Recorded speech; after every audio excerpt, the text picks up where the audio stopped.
Hi everyone, it's Pleiadian Star Healer and welcome to this week's Pleiadian Starcast. So this Starcast goes from January 10th to January 17th. I almost forgot it there.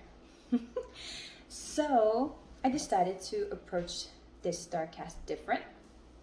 I'm going to be using the spread that I used during my Healing Cosmic reading. My Healing Cosmic reading goes into the shadow aspects of the subconscious and what you can do to jumpstart your healing journey. I focus more on the healing of the self, although I can do future divination, but I'm more on the healer side, as you see with the name. Okay, so if you're interested in one of my full readings, personal readings, you can reach out to me. It's only at $22.22. You can reach me through my email, which is pleiadianstarhealer@gmail.com, or you can go to my business profile, Pleiadian Star Healer, in Facebook, or reach me through Instagram at Pleiadian Star Healer as well. Okay, so the spread is I go over the main energy, opposing energy, the root, the past, two paths that you can take towards your healing, what you can do to, like, what you need work on, the cosmic energy that's surrounding you, supporting you, your hopes and fears, and then what could you expect from the energy that's coming through. But since it's not personal, we're doing it collective. We're going to go with the collective reading. So I'm going to be using my mystical healing reading cards, which they're amazing for shadow work especially. I would definitely recommend that you buy one. This one is new. It's the True Love reading cards. Even though this is more like relationship based, but it also has to do with love of self and what you can do to bring about more love and that true connection with yourself and others. And then we have the Blue Messiah, which is also another great deck. And then we have the cosmic reading cards. Okay, so we're gonna get started and see what we have here for the collective. And let's see how this spread turns out. I'm gonna have my 3 wands to cleanse the energy and get everything ready. Okay, so let's see, put that here for the break. So, if you like my energy and you enjoy my content, please feel free to share, like, and subscribe to my channel. Okay, so let's see what we're going to start with, the main energy. So I feel like for the main energy of the collective, we're going to start with the mystical healing, and we take it from there. Okay, so let's see. What is the collective main energy?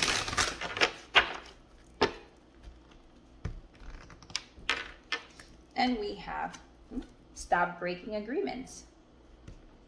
So this is asking, how aren't you honoring yourself? Or how aren't you honoring your relationships or your commitments to yourself and to life? So perhaps you have told people you were going to do certain things, but you haven't. Or to yourself, you have set up goals and you're not really following through. So for the collective, I feel like this week is really asking you to really think about how you aren't honoring yourself or honoring others, and how others aren't honoring you. All right, so let's deal with the opposing energy. I feel like I have to use the same deck. So what is the opposing energy with this?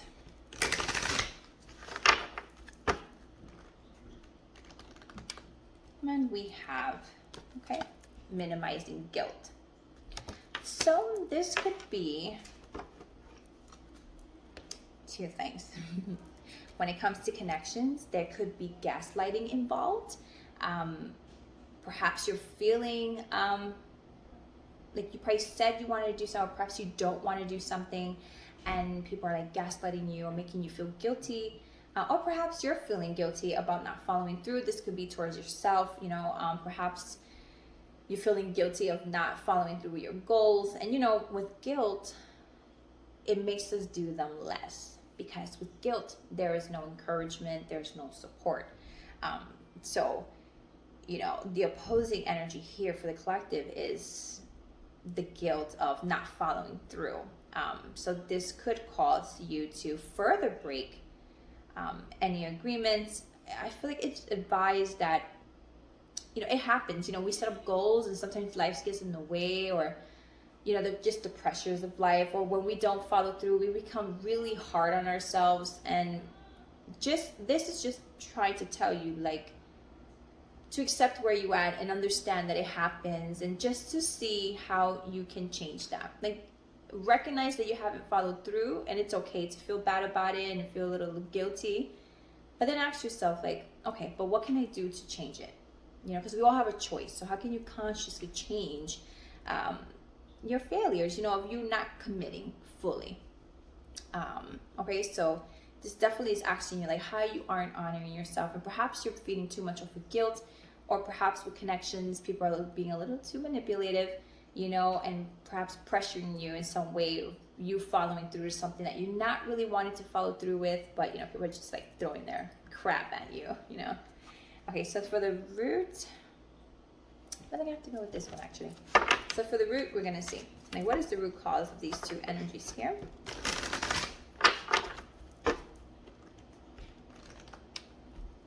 And we have, okay, life purpose.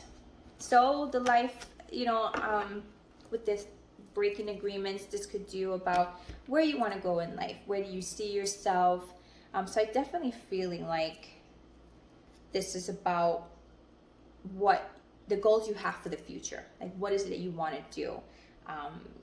Finding, like, your main purpose in life and truly understanding that and getting there.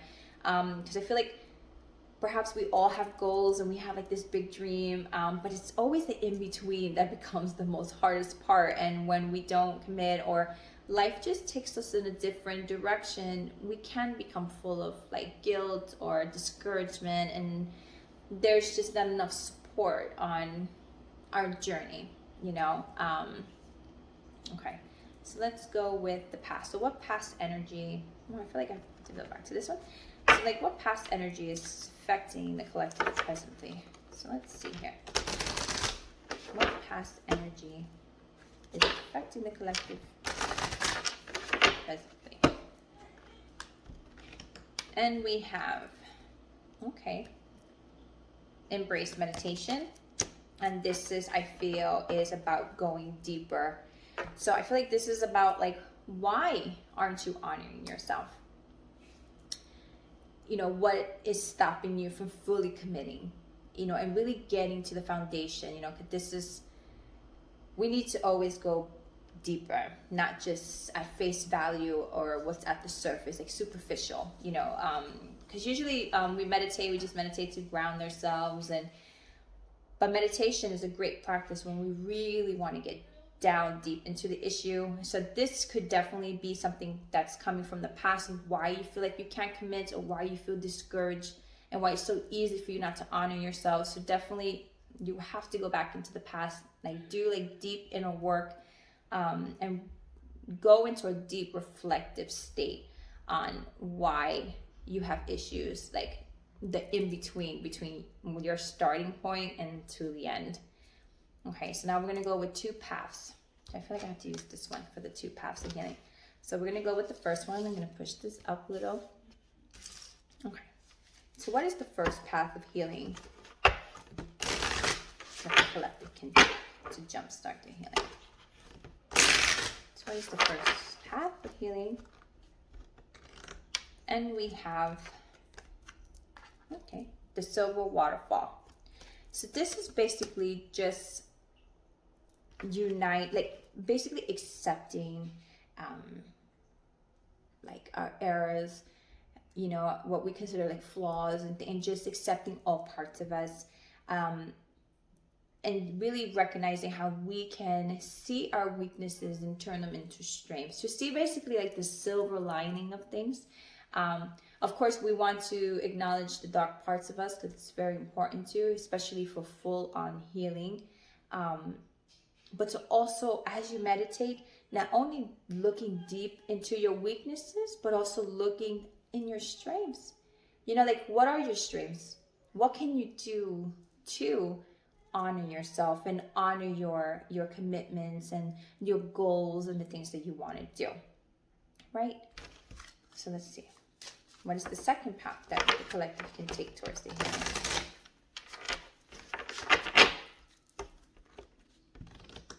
And we have, okay, so the divine feminine. So this is about healing the divine feminine within us. And, this also entitles being more receptive, and also like mother wounds. So perhaps there's a lot of mother wound happening right now, like a lot of mother issues coming out. So it's just teaching us how to heal that. So perhaps there is just feeling of unworthiness or rejection or not being able to carry through.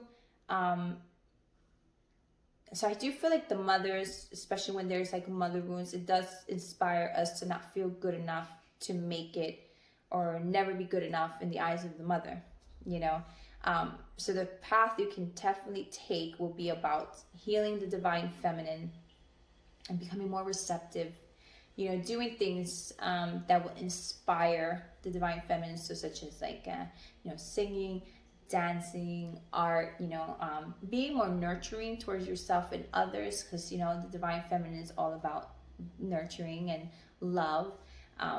So seeing how you can definitely love yourself more, mother yourself more, console yourself in the way that you would want your mother have to do with you. Just see how you're tapping too much into your masculine energy and looking too much of the logic and too much of like the material, and I want this, I want that. Like, just really see like with the life purpose, like see where you're going and why you're doing it. You have to sit and really think about why you're doing what you're doing. Why do you want to get to the goal? Why do you want to get to the finish line? Like, what is the foundation? Is it truly your life purpose? Like, you really want that? Or if there's an underlying feeling there that's like that your life wants, like, where you want to go, okay?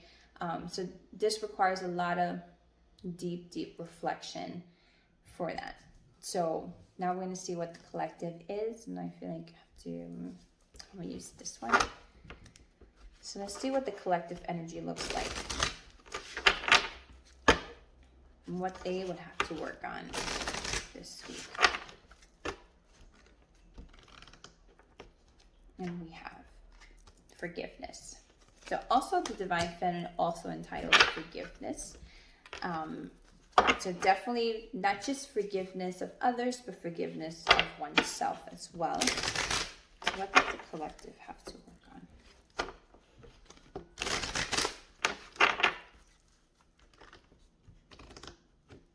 And we have, becoming more objective. So with the forgiveness card here, I feel like this, and with the objectivity, I do feel like it's asking you to really step in awareness.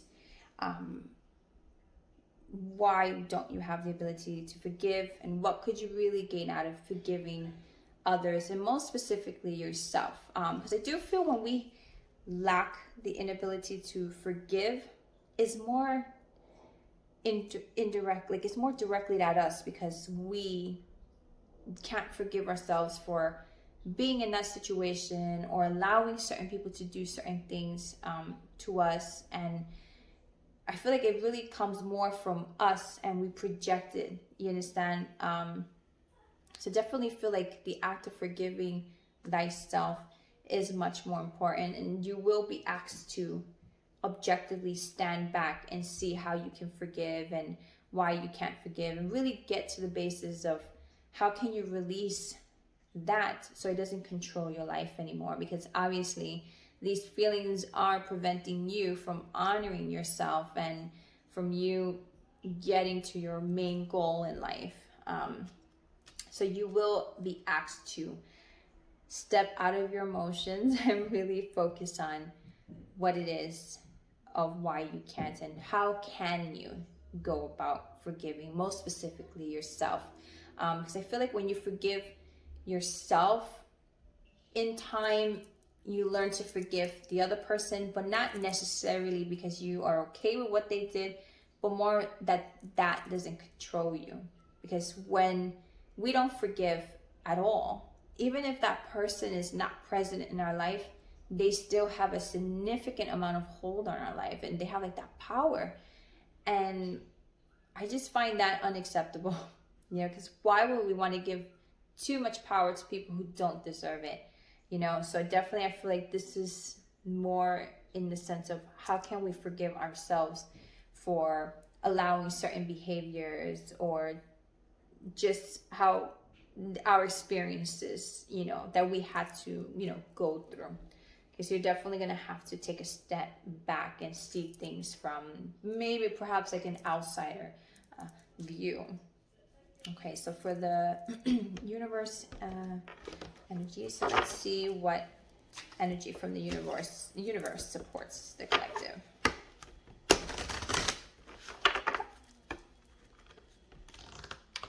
And we have, okay, inner vision. You see, so this does support about the universe is asking you, where do you see yourself?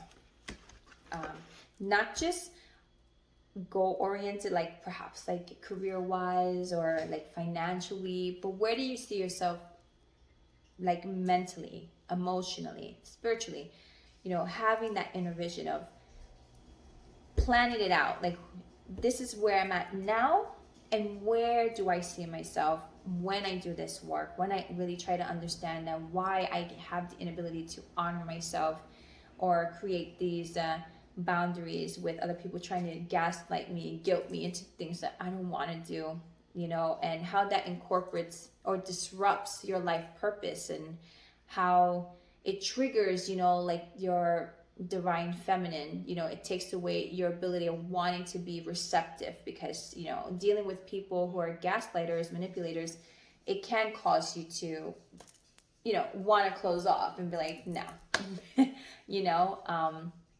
so definitely there is required for some inner vision and stepping back and really trying to analyze what is really happening, not just consciously, but subconsciously. I feel like this week is definitely asking you to really go deep, to really understanding your life, or at least having an idea on your life and how you're going to go about it.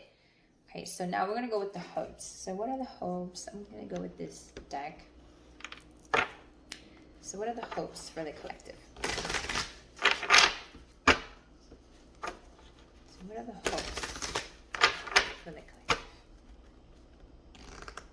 And we have, okay, sexual freedom. But I do feel like the sexual freedom has to do with being one and having that freedom, having that full acceptance. Because I feel like to have sexual freedom, you have to be in a place of self-acceptance and to have some type of unity within yourself. So I feel like the hopes is, and if you see, like just the union, of with oneself, or perhaps even connections, just having just feeling like centered and as one, and not feeling so disconnected between, because we have disruptive feelings, we have the inability to forgive, and perhaps too emotionally invested where we don't see clearly, we get too consumed by our emotions. And it's great to feel, but we also at times do have to be objective in a way to be able to stand back and analyze of the why. I feel like that is one of the most important questions and very awakening questions in the human universe. It's the why. Why do we act like this? Why do we feel that way? Things like that. Okay, so let's see what the fears are. So what fears do the collective have?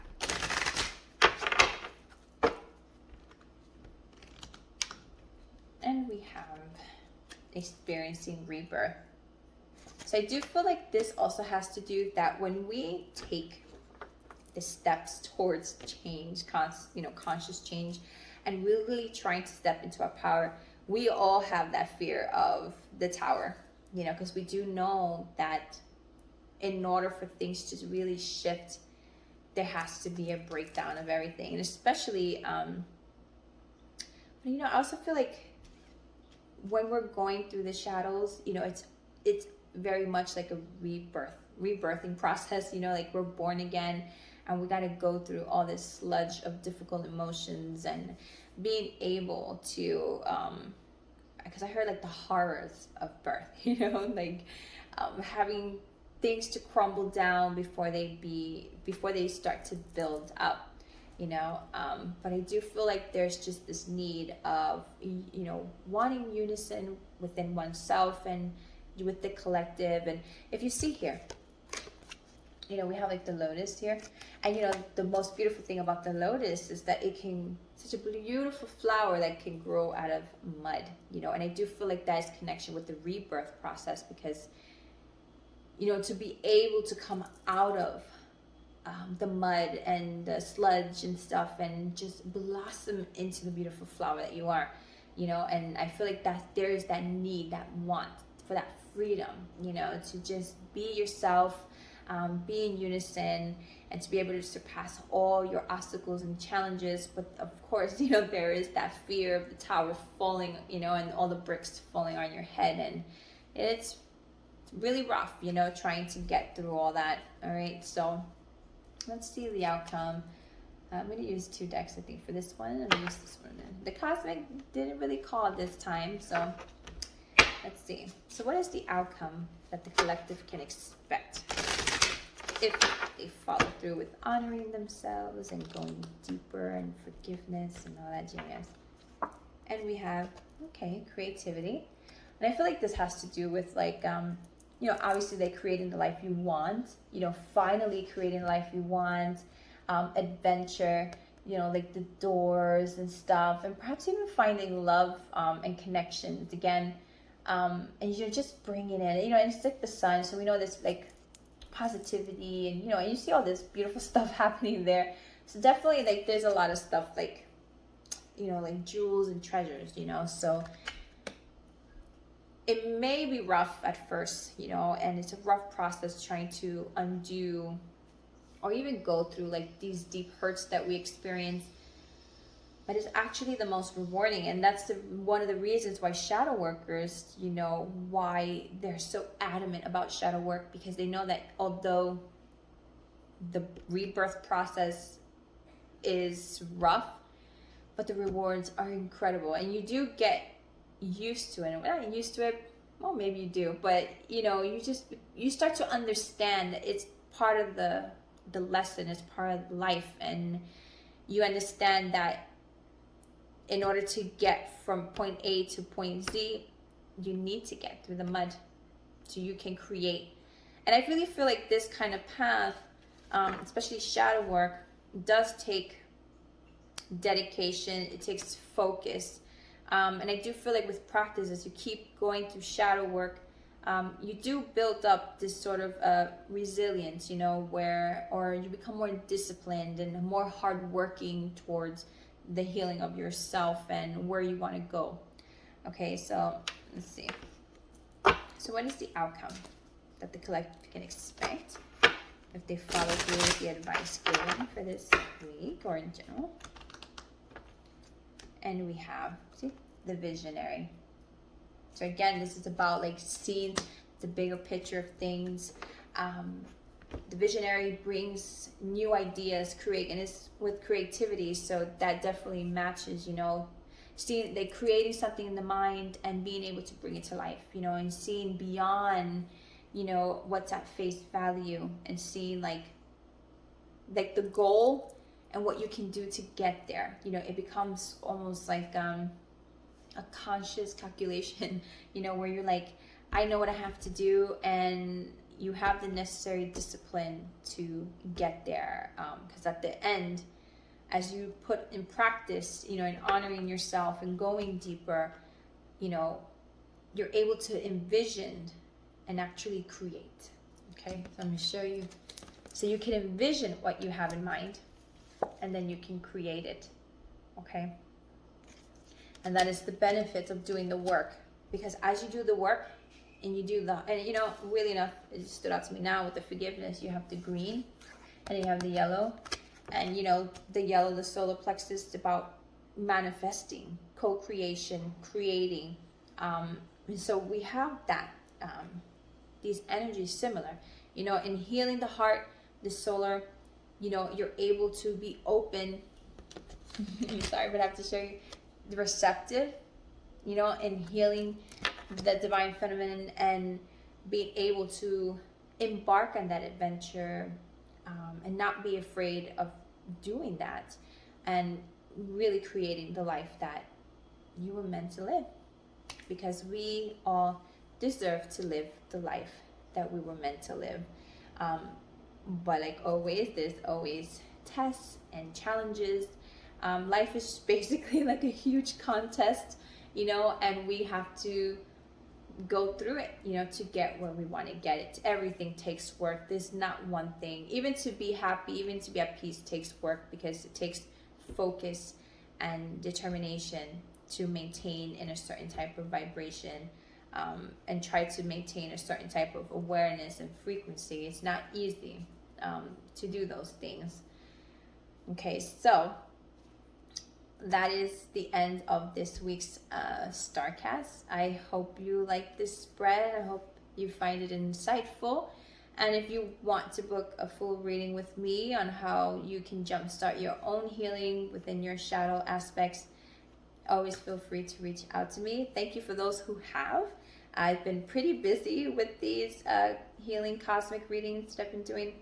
And so I'm immensely grateful, of course, and thank you for all who support me and who share my videos and message me on how I inspire them. I'm so immensely grateful, like really. So thank you for watching, and I will see you guys all next week. Okay, bye-bye.